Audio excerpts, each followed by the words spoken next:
welcome to episode 18 of Book Writing Tips, quick tips for new and seasoned authors, and I am your host, Alba Arango. In today's episode, we're going to talk about how to begin paragraphs. And I don't mean like you should use indentations. I think that's kind of like a given, but I'm talking about word choices because in books, regardless of whether you're writing fiction or nonfiction, wording matters, and how you start your paragraphs throughout your books can make a difference on how readers perceive what you are writing. So, without any further ado, let's talk paragraphs.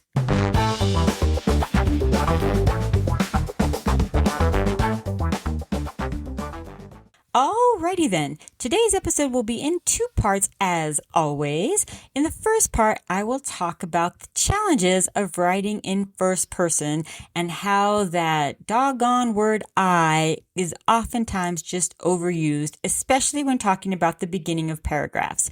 And then in part two, I want to give some general tips for all different kinds, not just first person and third person, but everything in between. Which I guess technically is really only second person, but you get the idea. I'm going to give you general ideas that can be used for whatever point of view you are writing. Now, before I get to any of that, let me just give this sort of cautionary tale. This is not really for you if you are writing your first draft. I really think the focus when you are in the middle of writing your first draft the focus should be to finish that first draft. Don't worry about word choices and grammar and any of those kind of things. Your priority is getting that draft done.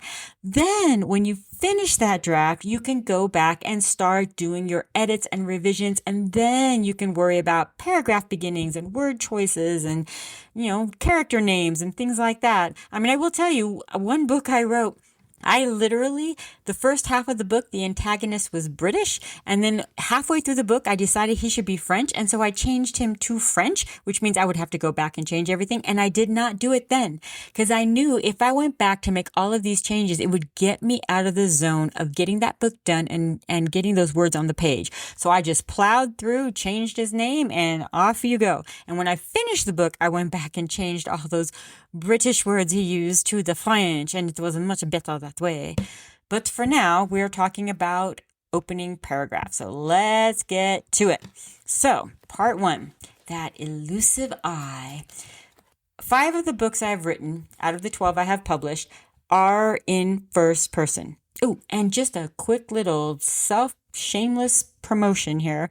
My 13th book comes out October 1st. And if you want to pre-order The Ruby Diamond, yes, it is a kid's mystery. I will put the link in the description below.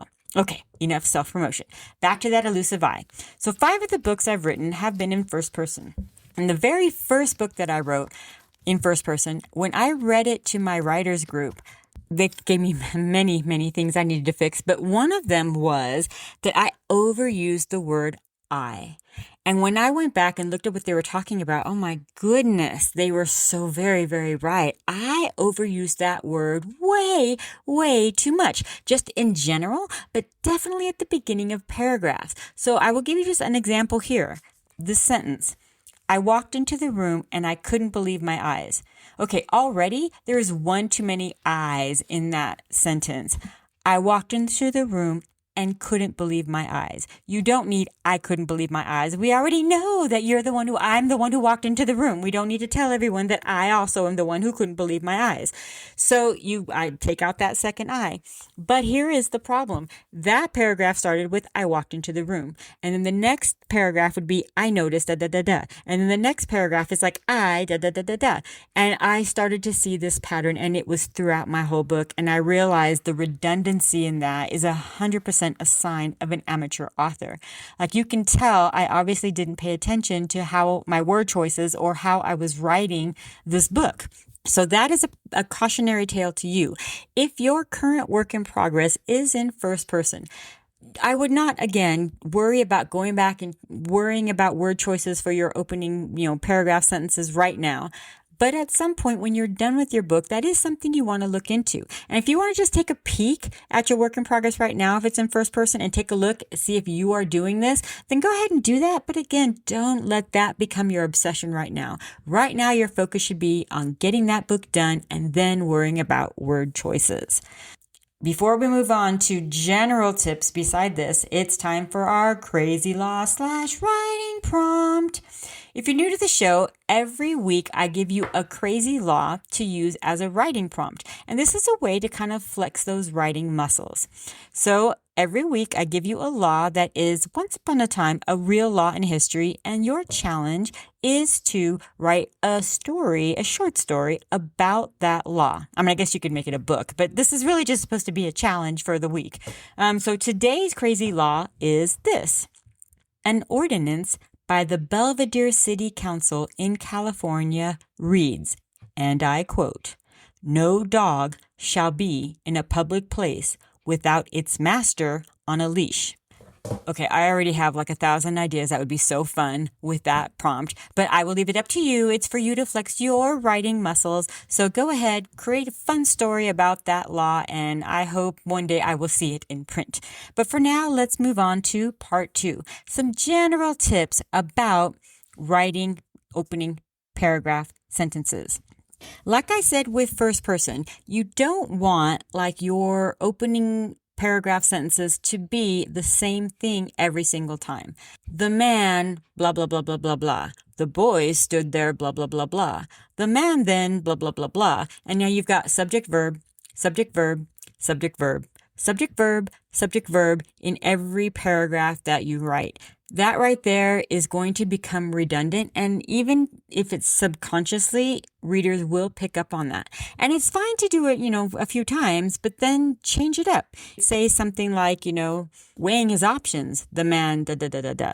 And there you go. Now you kind of thrown something into the mix that is a little bit different. That's not just subject verb at the beginning of it. And then maybe later on you can change it and add something else. Start with the prepositional phrase, start with although, start with something that just breaks up the monotony, because that is a big part of writing, is choosing those correct words that are going to draw the reader in, but also not get them bored, not let them see that you are unable to write in a more creative way. But having said all of that, you also have to throw into the mix your voice. Will changing these words affect your voice? Because ultimately it is your book and it needs to sound like your voice, your book. And we definitely don't want anything to lose that authenticity that is your voice. Hopefully, changing the words around a little bit isn't going to change the voice that you are writing, but kind of help embellish it.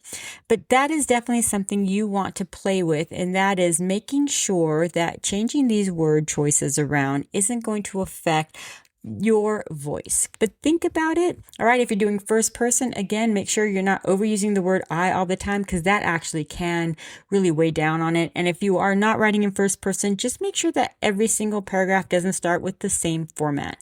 Because again, that does weigh on the reader. Even if it's subconsciously, they are going to pick up on that sort of monotony. And for a lot of readers, that could deter them from finishing the book. So just things to consider. Okay, that's all that I'm doing here, is providing you with things to consider. All right, that is it for this week. Short and sweet. If you are enjoying it, please, please, please give me a like, leave a comment. Let me know if there is something specific about the writing or even the publishing process that you would like to know more about. And remember, a new episode drops every Wednesday, so stay tuned and I will see you all next week.